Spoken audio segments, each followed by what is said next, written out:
রাত হয়ে গেল, বাবা তো এখনো বাড়িতে ফিরলো না। চুপ কর তো, সে কখন থেকে শুধু একই কথা। একদিকে লোকটা বাড়ি আসছে না সেই চিন্তায় আমার মাথা কাজ করছে না, আর তোরই বক বক। আমি তো ভালোর জন্যই বলছি, বাবা তো কখনো তো রাত করে না।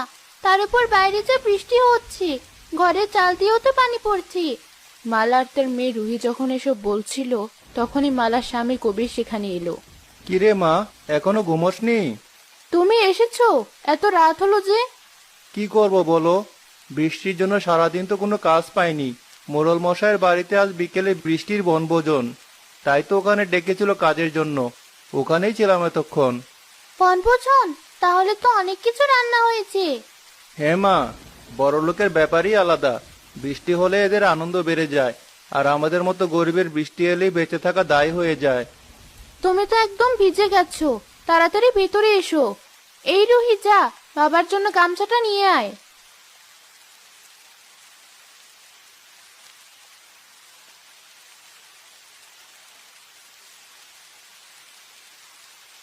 কবে যে এই বৃষ্টি দূর হবে, তারপর শান্তি।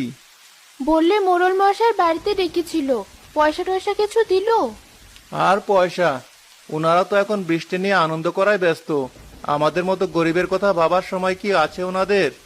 তাই বলে পয়সা ছাড়াই বৃষ্টিতে না খাইয়ে তোমাকে দিয়ে এত কাজ করিয়ে নিল? বাদ দাও তো, দেখি কাল সকালে যাব একবার, যদি পয়সা দেয়। আচ্ছা, এখন আর ওসব ভাবতে হবে না। তুমি বরং রুহির ঘরে গিয়ে একটু বিশ্রাম করো। আমাদের ঘরে তো থাকার জো নেই, চাল ফুটো হয়ে পানি পড়ছে। কপালে যাদের ফুটো, তাদের আর চাল ফুটো হয়ে কি হবে? যাও, আমার জন্য ভাত নিয়ে এসো।